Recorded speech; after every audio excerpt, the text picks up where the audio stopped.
കൂട്ടുകാരെ, നമ്മുടെ വായന വീണ്ടും തുടരുകയാണ്. വളരെ ശ്രദ്ധയോടുകൂടി നമുക്ക് ഇത് കേൾക്കാം. അട്ടഹാസവും അലറുന്ന ശബ്ദവും കേട്ടാണ് ഞങ്ങൾ ഉണർന്നത്.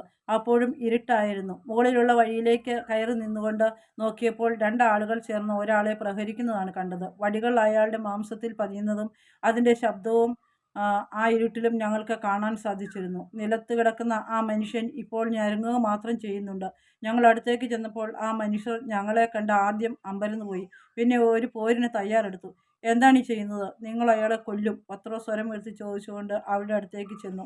ഇതെല്ലാം ഇവൻ അർഹിക്കുന്നതാണ്, അവരിൽ പൊക്കം കൂടിയ ഒരുവൻ പറഞ്ഞു. എൻ്റെ വീട്ടിൽ താമസിച്ചതിന് ശേഷം പണം നൽകാതെ ഇവൻ കടന്നു കളഞ്ഞു. അതുകൊണ്ട് നിങ്ങൾ അവനെ കൊല്ലും, അങ്ങനെയാണോ? അതെ, ഇവൻ ഒരു നുണയനും കള്ളനുമാണ്, അയാൾ മറുപടി പറഞ്ഞു.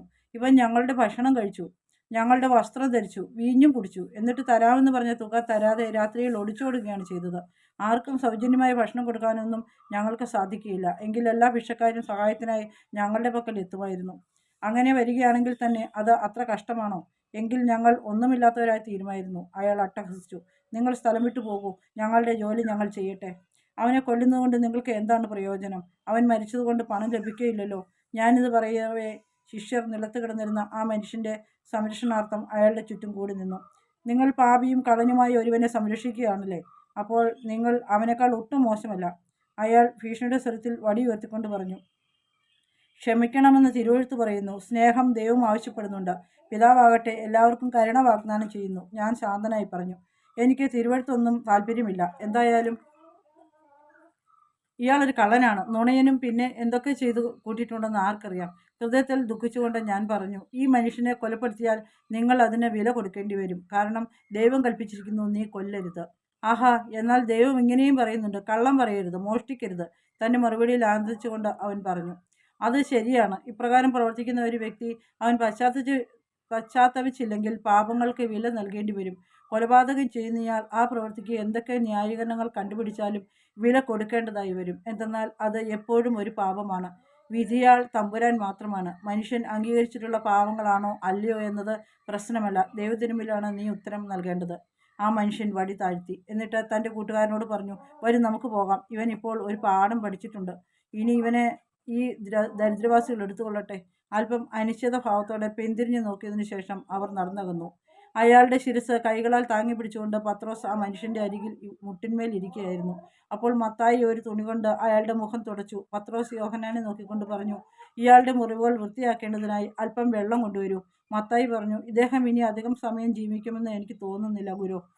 അവർ ഇയാളെ എത്രയേറെ അടിച്ചു അവശനാക്കിയിരിക്കുന്നു. ഞാൻ അയാളുടെ സമീപത്ത് മുട്ടിന്മേലിരുന്നു. അപ്പോൾ അയാൾ പുരുകം വിറപ്പിച്ചുകൊണ്ട് കണ്ണുകൾ ചിമ്മി തുറന്നു. എന്നിട്ട് അവശതയോടെ ചോദിച്ചു, അവർ പോയോ? ഉവ്വ് സ്നേഹിത, അവർ പോയി. ഞാൻ ശാന്തമായി മറുപടി പറഞ്ഞു. പ്രഭു, അങ്ങ് പറഞ്ഞത് ഞാൻ കേട്ടു. മരിക്കുന്നതിന് മുമ്പ് ഞാൻ ചെയ്തതിനൊക്കെ ദൈവത്തോട് ക്ഷമ ചോദിക്കണം. അയാൾ മന്ത്രിച്ചു. ദൈവം നിന്നെ സ്നേഹിക്കുന്ന കുഞ്ഞെ, നന്മയും ശാന്തതയുമാണ് അവിടുന്ന് നിനക്ക് നൽകുന്നത്. അയാൾ ഒന്നനങ്ങി. അപ്പോൾ വേദനയാൽ ഞരങ്ങുകയും ചെയ്തു. അയാളുടെ വേദനയും മനുഷ്യരോട് ചെയ്യുന്ന പ്രവൃത്തികളും കണ്ടിട്ട് എൻ്റെ കണ്ണുകൾ നിറഞ്ഞിരുന്നു. എനിക്ക് പറയാൻ മറ്റാരുമില്ല. അതുകൊണ്ട് ഞാൻ എൻ്റെ പാപങ്ങൾ അങ്ങയോട് പറയട്ടെ.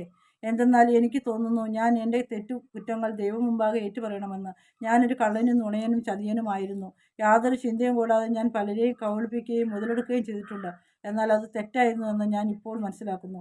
ഒരുപാട് ആളുകളെ ഞാൻ മാനസികമായി വേദനിപ്പിച്ചിട്ടുണ്ട്. അവരോടും ദൈവത്തോടും മാപ്പ് അപേക്ഷിച്ചുകൊണ്ട് ഞാൻ പ്രാർത്ഥിക്കുകയാണ്. ഈ വീതി എൻ്റെ പാപത്തിൻ്റെ ശമ്പളമായി ഞാൻ സ്വീകരിക്കുന്നു. അയാൾ പറഞ്ഞു. അയാളുടെ കണ്ണുകൾ വീണ്ടും മെല്ലെ മെല്ലെ അടഞ്ഞു തുടങ്ങി. എൻ്റെ സ്നേഹിത, നിങ്ങൾ ഹൃദയം തുറന്ന് സത്യം പറഞ്ഞിരിക്കുന്നു. നിന്നോടുകൂടെ ദൈവത്തിൻ്റെ പാപമോചനമുണ്ട്. ഞാൻ സ്നേഹപൂർവ്വം അവനോട് പറഞ്ഞു. പിന്നെ കുനിഞ്ഞ നെറ്റിയിൽ ചുംബിക്കവേ അവൻ അതിശ്വാസം വലിച്ചു. അമ്മേ എന്ന് വിളിച്ചുകൊണ്ടായിരുന്നു മരണം. ശിഷ്യന്മാർ എന്നോട് ചോദിച്ചു, അങ്ങേക്ക് ഇവനെ സുഖപ്പെടുത്താമായിരുന്നില്ലേ? അവൻ്റെ സമയം സമാഗതമായിരിക്കുന്നു. ഉടൻ അവൻ എൻ്റെ പിതാവിനാൽ സ്വർഗത്തിലേക്ക് സ്വാഗതം ചെയ്യപ്പെടും. അത് പറയുമ്പോൾ എൻ്റെ കവിളിലൂടെ കണ്ണുനീർ ഒലിച്ചിറങ്ങി. ഇവൻ എങ്ങനെ സ്വർഗത്തിൽ പോകാനാണ്? യൂദാസ് ചോദിച്ചു. പാപിയാണ് ഈ മനുഷ്യൻ. എല്ലാ മനുഷ്യരും പാപം ചെയ്യും. എന്നാൽ ഈ മനുഷ്യൻ തൻ്റെ പാപം തിരിച്ചറിയുകയും ആത്മാർത്ഥമായി അനുദപിക്കുകയും ചെയ്തു. എങ്ങനെയാണ് എൻ്റെ പിതാവിന് അവനെ നിരസിക്കുവാൻ സാധിക്കുന്നത്? ഞാൻ നിങ്ങളോട് പറയുന്നു, ഞാൻ എൻ്റെ പിതാവിന് നൽകുന്ന ഒരു സ്നേഹ സമ്മാനമായി അവൻ സ്വർഗത്തിൽ ഇരിക്കുന്നതാണ്. സൂര്യൻ ഉദിച്ച് വെളിച്ചം പരന്നപ്പോൾ അവൻ എത്ര ഭീകരമായിട്ടാണ് ആക്രമിക്കപ്പെട്ടിട്ടുള്ളത് എന്ന് ഞങ്ങൾ കണ്ടു. അപ്പോൾ പത്രോസ് വിതുമ്പുകയും യോഹന്നാൻ ഹൃദയം നുറുങ്ങിയവനെ പോലെ കാണപ്പെടുകയും ചെയ്തു. ഹൃദയഭാരത്തോടെ ഞാൻ സ്വർഗത്തിലേക്ക് നോക്കി പറഞ്ഞു, പിതാവേ, അങ്ങയുടെ ഈ പൈതലിനോട് ക്ഷമിക്കണമേ.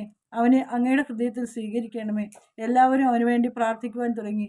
അതിനുശേഷം ഞങ്ങൾ അവൻ്റെ ശരീരം പാതയുടെ ഓരത്ത് വിശ്രമിക്കുവാനായി കിടത്തി. പിന്നീട് നടക്കുമ്പോൾ യൂദാസ് പത്രോസിനോട് പറഞ്ഞു, എങ്ങനെയാണ് ഒരു പാപി സ്വർഗത്തിൽ പോകുന്നതെന്ന് എനിക്ക് ഇപ്പോഴും മനസ്സിലാകുന്നില്ല. അപ്പോഴും ഖിന്നനായി കാണപ്പെടുന്ന പത്രോസ് അവൻ്റെ നേരെ തിരിഞ്ഞുകൊണ്ട് പറഞ്ഞു, അങ്ങനെയെങ്കിൽ നീ എവിടെ എത്തുമെന്ന് എങ്ങനെയാണ് പ്രതീക്ഷിക്കുന്നത്? യൂദാസ് വേഗം പത്രോസിനെ വിട്ട് ഗാഢമായി ചിന്തിച്ചുകൊണ്ട് നടന്നു. നമ്മുടെ ഇന്നത്തെ വായന ഇവിടെ അവസാനിക്കുകയാണ്. അടുത്ത ദിവസത്തെ വായനയ്ക്ക് വേണ്ടി നമുക്ക് പ്രാർത്ഥനയോടെ കാത്തിരിക്കാം.